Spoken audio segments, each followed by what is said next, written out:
My name is Penelope Chatterton. Welcome to Awaken the Dream. My friends, I have a guest back from New Hampshire. Her name is Diane Doheny. She is the Communications Director for Acropolis Books. We're going to talk about mysticism today, and we're going to try and help ourselves and you to understand it more on a level that it's not a mysterious phrase. It's something that is user-friendly and practical. So welcome back, Diane. This is so much fun. I know, you do all the work driving. Yeah. All I do is get out of bed and show up and crawl over here. I just listen to Joel all the way. I know. Well, that's true. You have a head start on you there. But fun. You know, the fact that we're talking about mysticism, there are a lot of myths about that it's otherworldly, that it was only Jesus that did that, or Buddha that did that, or certain prophets that were mystics, and it can't be for everybody. But in fact, it is for everybody, and we have to talk about why that is, and help our friends who love the infinite way, Joel Goldsmith, who was a mystic, to understand how he not only got there, but what it means. How would you define it if you could? Well, I borrow a definition that I heard that I really love, and it's by Ken Lazowski. Yeah. I've told you about Ken. He's an infinite way teacher that is just marvelous. He says that theology is the study of God, religion is the worship of God, and mysticism is the experience of God. And I think that, to me, that says it. It's, experiencing God is such a personal, private. It's very secret, sacred, and silent. Yeah. And that's why our meditation practice is where we really do experience that communion. But to live it in everyday life, we're going to be out there and someone's going to cut us off in traffic. We're going to have someone tell us that they are ill. There's a lot of reasons why we can leave the path of that experience. It's not our fault, but that's the human experience. I know. You know, going back to even thinking of going through childhood, toys, distractions, what our parents tell us we have to be frightened of, going to school, getting more of the same. Our governments talk about that. Our pharmaceutical companies tell us what's wrong with us. I mean, we are in a world that has just, and it's quite chaotic. The more we evolve, interestingly enough, I'm sure it's relative, but think of all the gadgets and the way that we get information that really can... Well, we're being bombarded by We're information being bombarded with what to do if this happens and what to be afraid of.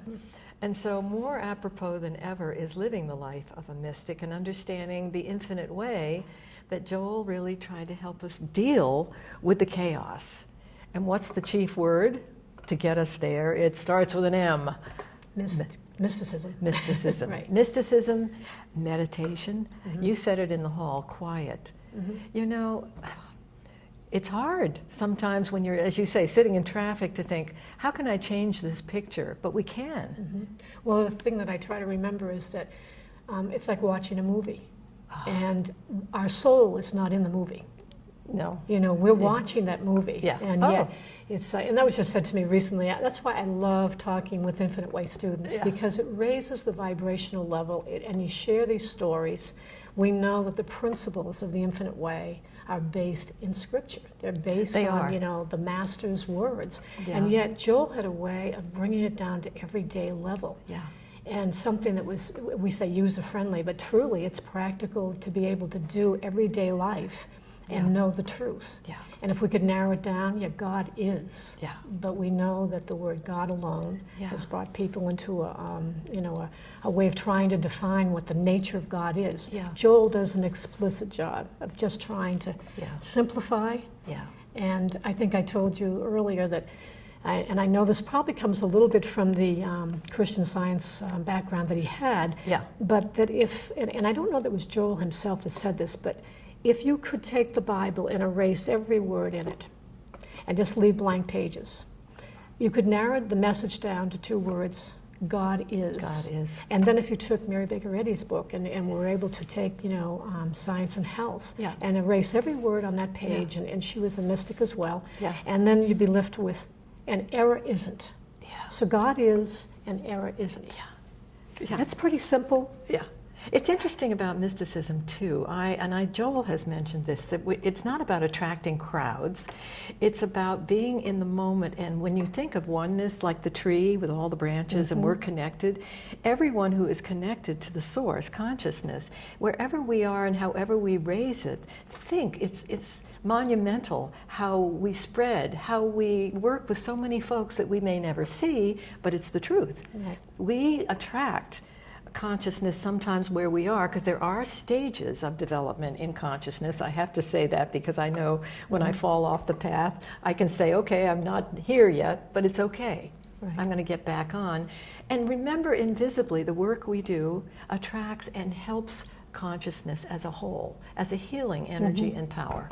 Well, he addresses that in World Work as well. Yes. And, you know, when you go into the silence, there is nothing else. Yeah. We go through levels trying to quiet the mind because there's a lot of conversation that goes on.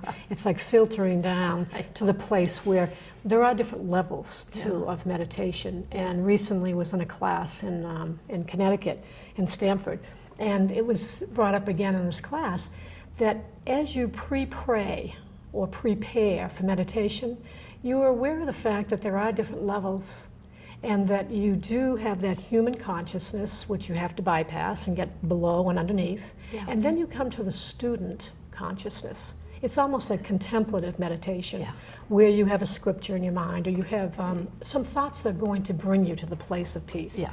Then you reach the level where there are no words, there are no thoughts. Yeah. And I'd like to say I can get there every time. I can't. You know, and I know that that's the reason I think people continually go back to. It is practicing the presence. Yeah. And when I say world work, and again, as Joel will define that, that is doing world work. It is. You know, to be able to sit quietly in a room by yourself and find that stillness does more to heal the world, I think, than all the and things we shift think. the war stories going through your head and make them nothing with nothingizing them. That's the work that feeds the tree of life and that feeds every soul in consciousness. They say it goes way beyond what we know or what we can imagine because spirit is invisible. Right, Souls are invisible. And yes, I sometimes laugh at, and you said, excuse me, before the show, that Joel mentioned how he felt like a failure, and he wasn't. But there are days that we all do. We can't seem to find the quiet because we can't do it, or we have too much on our plate. We can't. We never will be able to. Excuse me. We never will be able to. No. We will not do anything. Yeah. We can't succeed and we can't fail. Yeah. Of mine own self, I can do nothing. And that's a hard concept to understand and to get because our know. ego then has to take the back seat. And it's when we say spirit go before us. That's comforting to me, though. I and my Father are one.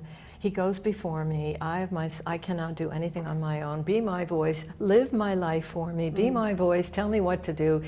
You know, mysticism is interesting. You might think that it comes in a particular way. A message could come like a bolt out of the sky, or a thunderstorm would take off. But it can be a hunch, a feeling, or something that you connect with that is on your mind that will come in the weirdest, funniest way, but you know it's an answer because it fits. Right. It's intuitively knowing things that used to baffle you. You know, you can really truly go back to, you know, listening. That listening altitude. You know, it really does create a space in our lives where we are experiencing that silence as we walk through our everyday 9-to-5 reality. Yeah. I don't think anyone masters this realm, but I think that it's a practice again. And as Joel was saying in that, you know, section we talked about, he felt as though he was a failure. And, you know, it's hard for anyone, any student of the Infinite Way to see if Joel was a failure. But what he finally realized when he reached that level of consciousness was that it was really to say that, yes, we're not a failure, but we are. I mean, how do I say this? It was almost as though he was saying that we cannot fail, and yet the part of us that is the mystic will never fail. It's always there. Yes. But that human experience will always fail. It will, you know, try to succeed and try to do it on its own. Yeah. You know, fuzzy concept in a way, but again, when you go back to the principles of the Infinite Way, they're so clear. To understand the nature of God, the nature of error, you know, and to continually reinforce that with the silence and the meditation. I think those are the keys to, I think, understanding mysticism really. Yeah. When you feel most lost or confused or exhausted or wigged out, it's interesting to remember that everything is perfect. That's a time when you can just say, well, you know, you're being fed from within. Everything is always there for you. It's waiting for you. So remember that when you get into the worst places, you know, it's you just have to return to the source. What I say, God is, you know, if we realize that all of us are an expression of that same spirit. It's like the spokes on a wheel, you know, when the hub is, again, God's spirit. Yeah. Everyone has a way of individually expressing that spirit. That's true. You have a show that, you know, lots of, you know, Infinite Way students are able to tune into. So it's God expressing through Penelope this television program. The calendar, which we'll talk about later, was an assignment that I received, and it talked about spiritual fruitage. It just came through that I was to do this calendar, and, you know, thank goodness for Michael Krupp and Acropolis Books, because it afforded me an opportunity to do something that I love, which is photography. And Joel combine the two. You know, when you send me something that is a beautiful picture, you'll have to tell me how to shrink it a little bit, because it's so beautifully huge, and I love it, and I'm thinking I technically need to get you to show me that, because your photography is magnificent. You know, this might be a good time for you to hold up this. Let's start with the first one we did, which was, it's this year, in fact, it's 2016, and this is the Contemplations calendar. And I guess if that's holding it, I guess people can see that. And, you did that photography on the front? Yes, And this is based on the book, The Heart of Mysticism. And I just want to show you the book, because it's anyone that wants to learn more about this can go to acropolisbooks.com, and they can see that this was the book, and this was where Joel took all the letters, all the student letters that he would answer and back and forth. And he really, truly felt that the Infinite Way was so well defined and pronounced through those letters, that his communication with his students was so important. And so the quotes that were taken and the photographs that matched were in this calendar. What's nice about the calendar is it's a day-to-day, it's a weekly calendar, but the photographs and the quotes put everybody on the same page, so that it's laid out in a way that, you know, there's also meditation spaces for people to write notes. You can reread it. It doesn't have to be the right day or the right month. You can pick it up anywhere. But talk about mysticism, that was the heart of mysticism. And then the second calendar, which we're just now finishing and have just completed, this is hot off the press. That's why I was so glad to give you a copy. This is the 2017 edition of Contemplations, based on the foundations of mysticism, which is how we began to talk. And in this book, and I did you have that for breakfast? I was going to say, this thing has been finally, I've gone through every bit of this. It looks like the turkey after Thanksgiving. I would not lend that every out. bit of meat off this. But this really, truly, to be in and to understand the foundations of mysticism. He was in Denmark, and he was asked to return to Hawaii to revisit the principles, the healing principles of the Infinite Way. And you know, at this level of Joel's development, his consciousness was so above and beyond maybe most of the students that were in his classes that he almost went into isolation, basically, to get 20 classes, which this is. And so, again, this is like a combination kind of, but it really does go with this. So, anyway, thank you for the opportunity. It's interesting, too, when he would get up to lecture and sometimes he would feel empty and not know what to say or do, that he would just finally surrender and realize it would be taken care of, and it always was. But mysticism, I was thinking about, anyone can be anything. An artist, a writer, a janitor, a construction worker. Mysticism is something that doesn't wear a profession. It's something that all men and women here doing whatever can put into practice. And it is private and sacred. And that's the key word about that. And you know, I get a chuckle out of Joel. He said, even when I teach, I know that whoever is receiving it will receive it where they are. You know, we can't mold anybody, but we can only share. And he said the teacher also is such a winner in this, because the teacher sometimes has more than the student receiving, because the teacher's giving and sharing. And it's such a beautiful experience. Sharing, giving, the source. I mean, that's sharing the heart, no matter how that, helping a neighbor. There are no, there just every way you serve and help your brothers and sisters. It's showing up actually as the vehicle or as the conduit of God. The transparency. Like, you are that energy, you are that spirit, and we are the instruments of that. And it's doing anything that we're doing, but being present with that throughout the day, to take moments of reflection, 2 or 3 moments, just to close your eyes and say, okay, I'm going to put the world down for a couple minutes.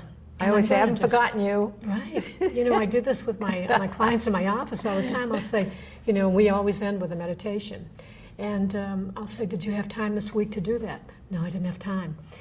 To take 5 or 10 minutes each day to begin our day, to visit the source, to give acknowledgement of where everything comes from, it's worthwhile. It's a worthwhile practice. The altitude of prayer, he mentions, if you just 20 times a day, your whole life would change if you check in. Absolutely. It doesn't have to be a long, it can be a moment, it can be a minute. Just your whole life would change if you just remember. And I think because we have all of that within us, and that's where we're going to go anyway. We're going to be taken there because nothing is going to satisfy us but the love that we give. That no matter where we are on our journey, on our incarnations, whatever, we're home free. In many ways, we're there because we have it all.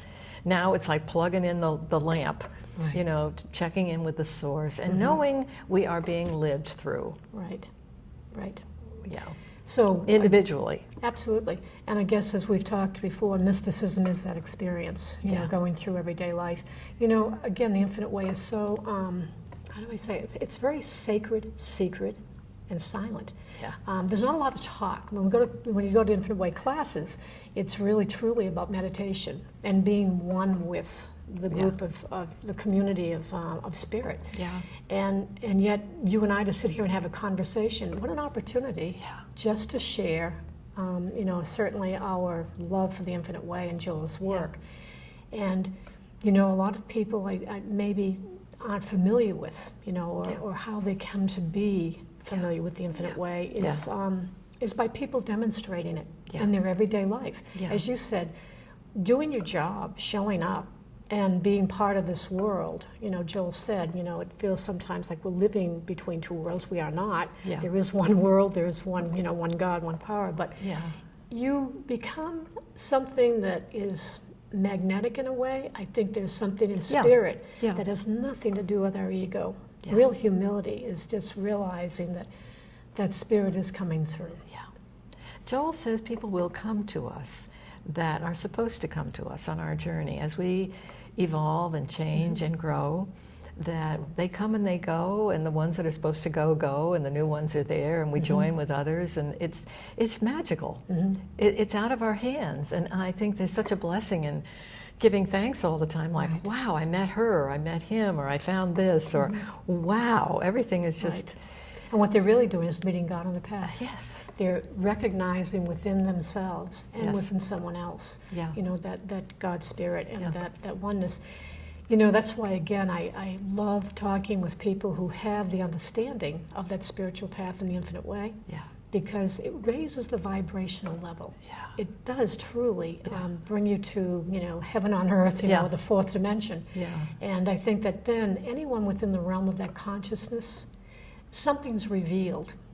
We talk about the word healing, but I keep kind of reversing it, using the word revealing. If healing really is the truth being revealed, then I think that's, really the study. It's interesting living in the present moment, too. It's like we can't worry about where we're going or the future, because that's not really accepting the moment of listening.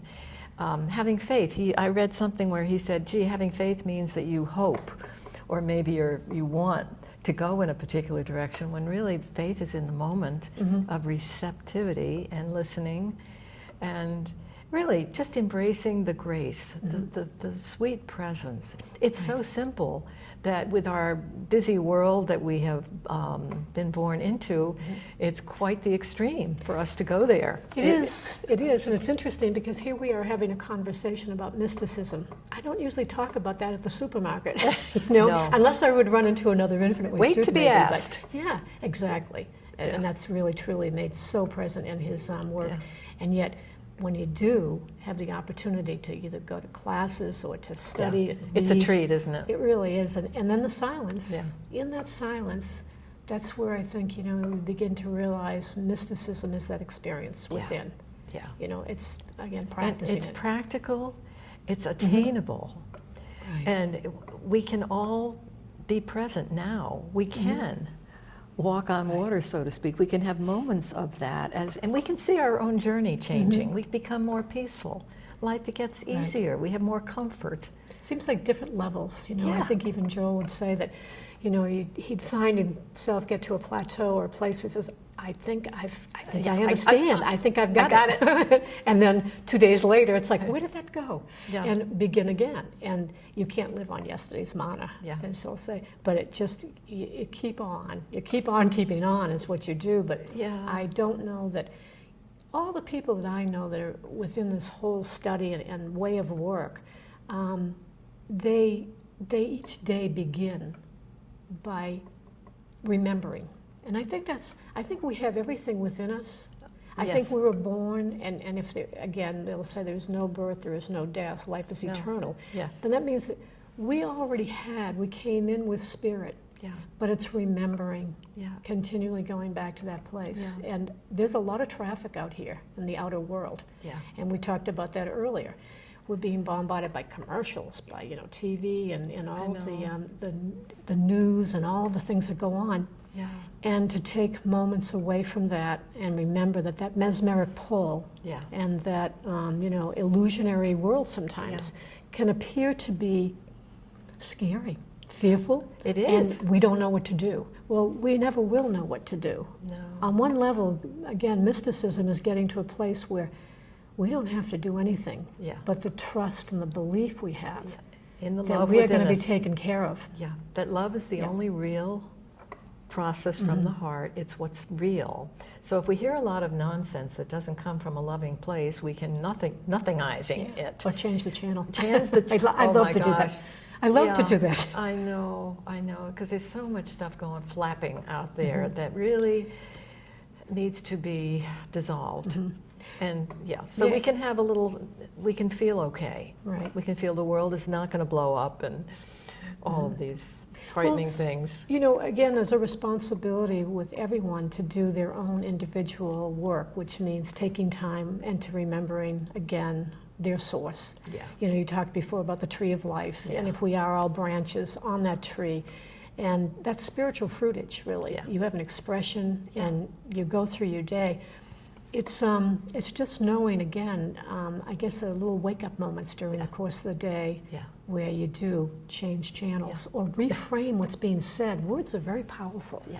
I was reading, too, the other day that when, because we talk sometimes about transitioning and there is no death, I like this, that it says, when your service is up, it'll be up. And that will be end of story where you move on to something else. But when your assignment is up and it's out of your hands, I really like that. So when I wake up and I'm here, I'm thinking, okay, I'm still on assignment. Right. And then that's fine. I'll pick up my briefcase and it's revitalizing. Okay, I'm on assignment. Yeah. It really is. Yeah. The mystical assignment. Yeah. How can I refine it more? How can I do better with my assignment? Refine me, spirit, creator, whoever lives through me. Keep refining me. Help me be more focused, more private, more meditative, Help me get there. Yeah. Then you have an opportunity to share with those who want to know more, who are actually ready to, at the level, to be able to bring in some of that. Virginia Stevenson, who we talked about before. And I love to just talk a little bit about her Bible study is amazing, and you can find her on Aloha Mystics. I'm sure it'll be on the end of the graphics, but AlohaMystics.com. And she goes through all of the scriptures, and Joel asked her to do Bible work, and it was just so wonderful because the foundation, again, of the Infinite Way, yes, these are all mystics who have given their work, but again, to know that the spiritual scriptures, is really the foundation of the work. It is. And, it is. That's one way. Another thing I was just thinking about, I wanted to show, remember we talked about the Compendium last time? I brought a copy. Can you just take that one out? That would be great. I certainly will. This is a compendium beautiful. of all of Joel's work. And again, this is from Mystics of the World. Denice Jutras, who lives in Southborough, Maine. Yeah. And she compiled all of Joel's work, if you can imagine. This has 13 hours, of all of the tapes. She has each of them in one section, all of the books. And all the subtitles and everything in here, I should probably hold that there so it can be seen. That is an amazing piece of work for anybody who's an Infinite Way student, serious Infinite Way student, to have in their possession. And it's called the Compendium. Well, you know, our friends also, we can remind them that the Infinite Way is not organized. It's invisible. Right. It's not, I know Joel needed to go beyond Christian Science just because of the organization. He needed to make it, you know, just, we'll call it man of the street mysticism, and we're all sharing it, and it doesn't have to be a form of a temple, a church, or an organization. We just all work and privately, and we do what we can. And there's so much support, as you say, with spirit. Right. With It's folks that are sharing working it. with you. Absolutely. And sharing it. We've got to give it away. And this was the other resource here. This has been wonderful to just talk about. I'm not sure if this can be seen, but hopefully. Oh, yes. Okay. This is the tape group that I told you about. It's called Goldsmith Global. Yeah. All over the world, there are students who tune in every week. And they just completed the book, Leaving Your Nets. And each show, there's a book that's discussed, and well, actually it's the tapes. Joel's tape is being played, but it's all in silence. People all over the world are tuning in, and that will be on the graphics, I think, as well. Yeah. But this is like Liz and Marty Parker, who they're amazing, and they have really truly constructed this whole, you know, tape group so that people can all over the world tune in. And even Liz has a part on the website where you can. It's like a guided tour, where you can go to certain parts of the... We have 1 minute to go. Now, if I were to pull that up, Google it, does it say when you click on it to start? Yes, it tells everything. It does, it makes it clear. Liz walks you through at the website and talks about so how you won't might miss it if you want the 8 o'clock. You Talk can sit there about- and wait for it to start? Is that Well, what? it'll explain everything, and all you do is you go to goldsmithglobal.com, and it'll have everything on there. It'll walk you through it and in a less technical way. Well, we have to check out, but Yeah, Diane, that's thank great. you for all your resources, and we will talk again Absolutely. coming up. But I want to thank my friends for joining us on Awaken the Dream. We'll talk to you again soon.